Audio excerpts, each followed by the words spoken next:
Okay, hi again, guys. So we're going to talk this time about acting, an acting question, and what happens when you get that in regards to DNA. So as always, the way we act is determined by what we want. So I currently want to make sure that you know how to answer an acting question. Therefore, I'm using an engaging tone, I'm making eye contact, I'm gesticulating with my hands to make sure that you understand what I'm saying. So everything that we do, every time we act, in anything in our lives, it is always determined by what we want.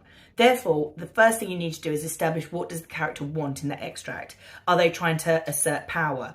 Are they trying to understand something? Are they trying to get attention from someone?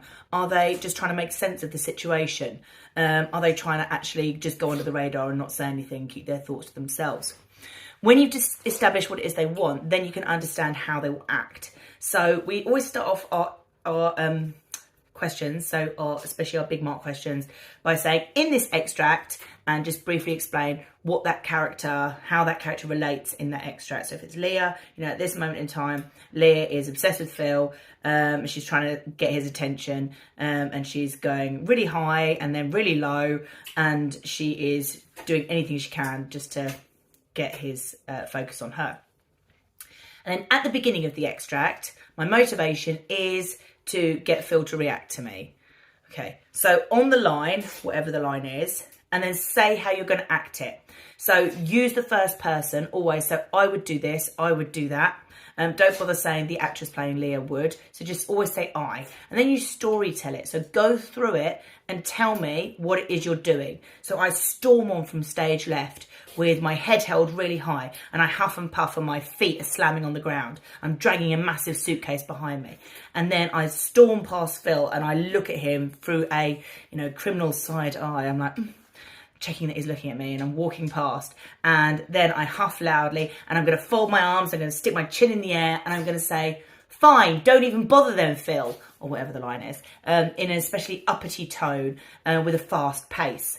And then I'm going to turn on my heel and look at him, and then get really close up in his face, closing the proxemics, and I'm going to slightly sniff him, because she's slightly mental, and I'm going to say, you don't even care, do you? In a slightly desperate tone, with a quiet volume. And so what I'm going to do is I'm just going to talk through everything that it is that I'm doing to get Phil to notice me. And then later on, the extract might slightly change. So maybe actually she gives up with that approach, and she instead just decides to talk her thoughts aloud. So maybe her on this line, my shoulders slump, and I lie on the ground and I start making snow angels on the floor, and I'm kicking my legs up and down, saying in an airy-fairy, light-hearted tone, do you ever feel like whatever the line is? So you go through it and you story tell it all. If you think, if I could pick it up and act it out, then you've done a good job. If you just say, throughout the extract, she's quite stressed, and she's when? When is she stressed? And my version of stress might be sitting and eating pizza. It is. Are you wanting Leah, therefore, to sit and eat pizza? Probably not. You're probably wanting Leah to sort of stomp around and tug at her hair and bite her fingernails. In that case, you need to tell me, because otherwise I'm just going to do what I think I should do, which is to sit and eat pizza when I'm feeling stressed. Okay, so if we get a smaller acting question, the chances are it could just be based on one of the elements, so movement and proxemics. So proxemics, if we remember, is how far or how close apart you are, and what that shows in your relationship. And movement as well. So if I go and stand very close to someone, slightly behind their shoulder, maybe that shows I think they're going to protect me. Maybe I look up to them. Maybe I go and look down at their hand and I start to fiddle with their hand, showing that I want some attention, want some love. Maybe though the other person is going to abruptly push my hand away, which shows that they don't want me there. So what do movements show about the characters and the relationships that we've got in front of us? Okay, it might also be they ask us to say a line in a particular tone.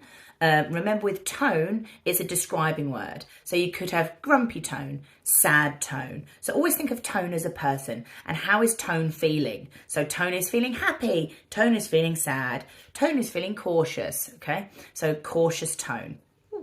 Okay, so we've got tone, we've got pitch, which is how high or how low something is, all right? So you can't have a confused pitch. You can have a high pitch or a low pitch, all right? You could also have pause, which is a